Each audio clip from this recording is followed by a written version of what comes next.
മഹാരാഷ്ട്ര അമരാവതിയിലെ ലൈംഗികാതിക്രമ കേസിൽ പീഡന ദൃശ്യങ്ങൾ പ്രചരിപ്പിച്ച 3 പേർ കൂടി പിടിയിൽ. പ്രായപൂർത്തിയാകാത്ത പെൺകുട്ടികളെ പീഡിപ്പിക്കുകയും ദൃശ്യങ്ങൾ പ്രചരിപ്പിക്കുകയും ചെയ്തതാണ് കേസ്. 100-ലേറെ ദൃശ്യങ്ങൾ പോലീസ് കണ്ടെടുത്തു. ശ്രീനാഥ് ചന്ദ്രൻ വിവരങ്ങളുമായി. ശ്രീനാഥ്, വിശദാംശങ്ങൾ.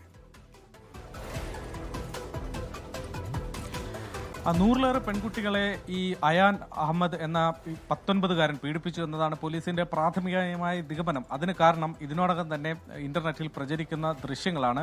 അതിൽ 8 ഇരകളെ നേരിട്ട് പോലീസിന് കണ്ടെത്താൻ കഴിഞ്ഞിട്ടുണ്ട്. അവരുടെ മൊഴി രേഖപ്പെടുത്തിയിട്ടുണ്ട്. കൂടുതൽ പേരെ കണ്ടെത്താനുള്ള ശ്രമത്തിലാണ് പോലീസ്. അതേസമയം ഈ ദൃശ്യങ്ങൾ എങ്ങനെയാണ് ഇന്റർനെറ്റിലേക്ക് എത്തിയത് എന്ന അന്വേഷണത്തിനൊടുവിലാണ് ഇപ്പോൾ 3 പേരുടെ അറസ്റ്റ് കൂടി പോലീസ് രേഖപ്പെടുത്തിയത്. നേരത്തെ അയാന്റെ അറസ്റ്റ് രേഖപ്പെടുത്തിയതാണ്. അയാന്റെ ഫോണിൽ നിന്ന് ഈ ദൃശ്യങ്ങൾ ഡൗൺലോഡ് ചെയ്യുകയും പിന്നീട് അത് പ്രചരിപ്പിക്കുകയും ചെയ്തതിന് ആദ്യം ഒരാളെ അറസ്റ്റിലായി. പിന്നീട് 2 പേർ കൂടി ഇപ്പോൾ അറസ്റ്റിലായിട്ടുണ്ട്. ഇനി 2 പേർ കൂടി ഈ കേസിൽ അറസ്റ്റിലാവാൻ പോകുന്നു എന്നതാണ് പോലീസ് പറയുന്നത്. അങ്ങനെ 6 പേരുടെ അറസ്റ്റ് ഉടനെ തന്നെ സ്ഥിരീകരിക്കാൻ കഴിയും എന്ന് പോലീസ് പറയുന്നുണ്ട്. മാത്രമല്ല, ഇരകളുടെ പേരും മറ്റുമൊക്കെ പരസ്യമാക്കുന്നവർക്കെതിരെ നടപടി ഉണ്ടാവും, കർശനമായ നടപടി ഉണ്ടാവും. ഒപ്പം ദൃശ്യങ്ങൾ പ്രചരിപ്പിക്കുന്നവർക്കെതിരെയും നടപടി ഉണ്ടാവും എന്നതാണ് പോലീസ് പറയുന്നത്. അതീവ ഗുരുതരമായ കേസാണ്. ഏതാണ്ട് 100-ലധികം ദൃശ്യങ്ങളെങ്കിലും ഈ തരത്തിൽ സമൂഹ മാധ്യമങ്ങൾ പ്രചരിക്കുന്നുണ്ട് എന്നതാണ് നമ്മൾ മനസ്സിലാക്കുന്നത്. മാത്രമല്ല, അയാന്റെ വീടിന്റെ ഒരു ഭാഗം കഴിഞ്ഞ ദിവസം കോർപ്പറേഷൻ ഇടിച്ചു നിരത്തിയിരുന്നു.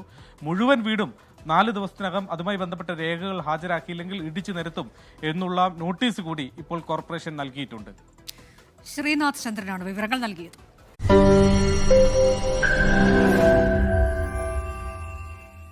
ലോകത്തെവിടെയായാലും ഏത് സമയത്തും 24 വാർത്തകളും ഓഗ്മെന്റഡ് റിയാലിറ്റി പാക്കേജുകളും എക്സ്പ്ലെയിനറുകളും വിശദമായി കാണാൻ ഞങ്ങളുടെ യൂട്യൂബ് ചാനൽ നിങ്ങൾക്ക് സബ്സ്ക്രൈബ് ചെയ്യാം.